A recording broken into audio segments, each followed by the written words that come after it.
Oh mon dieu, mais que contient ce colis? Il est tellement énorme, il pourrait contenir au moins 10 steelbooks.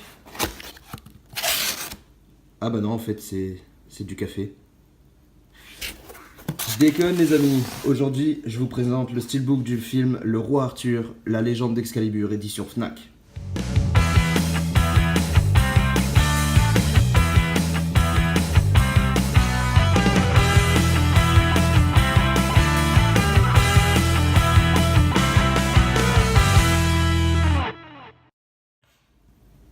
Je vous parle donc aujourd'hui du Roi Arthur, la légende d'Excalibur, juste avant de détailler l'édition Steelbook. C'est un film de Guy Ritchie, j'espère que je prononce correctement. Le film est assez critiqué, hein, il ne fait pas l'unanimité, mais moi je dois dire que j'ai plutôt accroché à cet univers et surtout à la manière dont Guy Ritchie l'a réalisé, parce que je trouve qu'il est réalisé de manière moderne, chose qu'on n'a pas l'habitude de voir sur un film médiéval. Il y a vraiment une touche de modernité dans sa réalisation qui fait que j'ai beaucoup apprécié, et puis un gros point positif aussi pour ce film qui a beaucoup aidé à ce que je l'aime, ça a été aussi sa BO qui est juste incroyable. On est vraiment dans un style rock, punk rock mélangé à de la musique celte, et ça rend super bien quoi. Franchement la musique est énorme dans ce film, j'ai vraiment bien apprécié, et puis le film est super bien rythmé, l'acteur fait le taf, franchement je l'ai trouvé plutôt bon. Donc voilà, je vais pas m'éterniser, je fais partie des gens qui l'ont plutôt bien apprécié. Revenons maintenant sur l'édition Steelbook, il s'agit de l'édition Fnac. Alors la seule différence comparée au Steelbook que vous pouvez trouver partout, c'est qu'il y a en plus à l'intérieur le CD de la bande originale. Donc voilà, et on va passer maintenant à la présentation du Steelbook. Commençons par le flyer déjà. Donc cette édition contient un Blu-ray 4K, un Blu-ray 3D et un Blu-ray standard. Alors je crois que le 4K n'est pas réellement un bon 4K. Je m'explique, je crois que le film a été tourné en 2K et seulement la masterisation a été faite en 4K derrière. Donc ce n'est pas de la vraie 4K natif, il me semble. Corrigez-moi si c'est faux, mais il me semble que c'est pas un vrai 4K natif. Donc l'avantage est moindre. Néanmoins, on a le plaisir de l'avoir quand même à l'intérieur, donc pour les fanas de la 4K, c'est tant mieux. Pour ceux qui comptent y passer bientôt comme moi, c'est tant mieux aussi. Et puis on a quand même le Blu-ray 3D et le Blu-ray standard dedans, donc ça nous donne une édition plutôt complète. Donc on va faire un tour près des langues. Ah, le flyer, rien de particulier. Niveau des langues, nous avons alors du Dolby Atmos True HD pour l'anglais et le français, ça c'est sur le Blu-ray 4K. Ok. Nous avons ensuite du Dolby Atmos True HD, pareil pour l'anglais et le français. Ça c'est sur le Blu-ray 3D. Ensuite sur le Blu-ray standard, nous avons du Dolby Atmos True HD pour le français et après du Dolby Atmos Dolby Digital pour l'anglais. Je crois que, mine de rien, je crois que le Dolby Atmos True HD est meilleur que le Dolby Atmos Dolby Digital. Je suis pas sûr. Corrigez-moi si jamais nous avons des petits experts parmi nous. Mais voilà.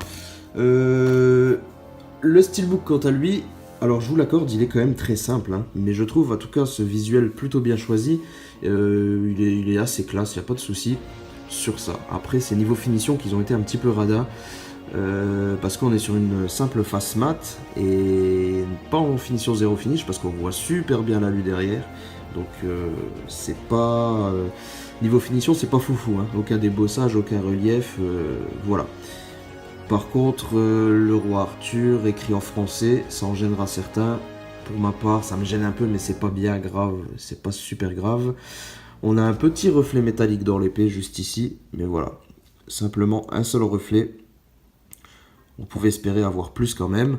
Et puis cette phrase qui sert à rien au-dessus, par le réalisateur de Sherlock Holmes, on aimerait bien s'en passer. De même pour le nom des acteurs juste au-dessus. Voilà, vous enleviez juste cette phrase et ces deux noms au-dessus, c'était déjà beaucoup mieux. Mais bon, un petit glossy, un petit embossage, oui, pourquoi pas rêver. Mais globalement, grâce au visuel, je trouve cette première phase plutôt réussie quand même, hein. C'est plutôt pas mal. Ensuite sur la tranche on retrouve encore une fois le titre en version française avec, alors là, la barre de logo, parce que déjà on a un logo Ultra HD Blu-ray, Ça, il faudrait qu'ils trouvent un petit logo universel parce que là, si on a ce logo là à chaque fois qu'ils incluent le 4K à l'intérieur du Steelbook, ça va faire un sacré pavé sur la tranche à chaque fois, hein. Donc on a le logo de l'Ultra HD, on a le logo du 3D, du Blu-ray, de Warner, la totale, avec le nom en VF. Et pour la face arrière, on a un joli visuel reprenant... tiens, comment il s'appelle déjà cet acteur? Charlie Hunnam? Hunnam? Comment ça se prononce? Hunnam, sûrement. Est-ce que c'est lui au moins? Oh là là, quel inculte. Donc voilà, plutôt chouette visuel. Encore une fois, dommage que ça soit un ensemble complètement mat. Voire peut-être un zéro finish cette fois-ci, je suis pas sûr. On dirait qu'il y a plus de peinture qu'à l'avant en tout cas. Je suis pas certain finalement que ce soit simplement mat. C'est peut-être du zéro finish. Mais dans l'ensemble, je trouve plutôt réussi ce steelbook encore une fois. Cette phase du moins. Oh, j'ai fait déjà des traces. Là, pas de reflet métallique par contre. Là, on a une petite surbrillance sur les habits et sur l'épée, mais je crois que c'est pas réellement des reflets métalliques quoi. Mais voilà, en tout cas, je trouve ce visuel plutôt pas mal. Et donc pour la vue d'ensemble, ça donne ceci.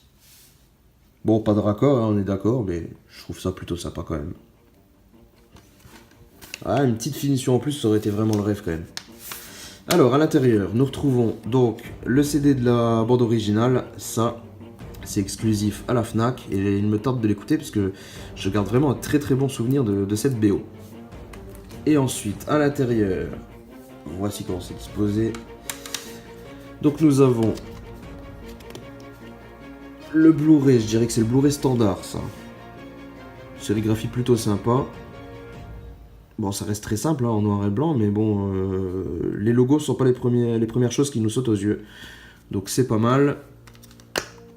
Nous avons ici le Blu-ray 4K. Là par contre les logos sont bien visibles. Et le Blu-ray 3D. Voilà. Et côté artwork interne, le voici. Plutôt sympa d'ailleurs, ça c'est un gros avantage d'avoir les crédits à l'intérieur maintenant sur certains steelbooks. Ça fait vraiment la différence je trouve, parce que si là on l'avait ici, ça aurait été clairement un point complètement négatif. Bah, écoutez, moi je trouve que cette édition est plutôt sympa. Alors oui, c'est sûr qu'elle coûte quand même 30 €, mais si vous êtes adhérent Fnac, vous récupérez 5 € sur la carte. Donc voilà, je trouve que pour 25 € avec un Blu-ray 4K fourni, c'est pas cher payé finalement, avec la BO en plus. Donc ouais, non, ça va. Et voilà les amis, c'est déjà la fin de cette vidéo. Du coup, si elle vous a plu, n'hésitez pas à me laisser un petit commentaire, à me dire ce que vous en pensez. Nous, on se retrouve très bientôt pour une prochaine vidéo. N'hésitez pas à vous abonner si ce n'est pas encore fait, comme ça vous ne louperez pas la prochaine. Je vous dis à très bientôt, portez-vous bien, ciao.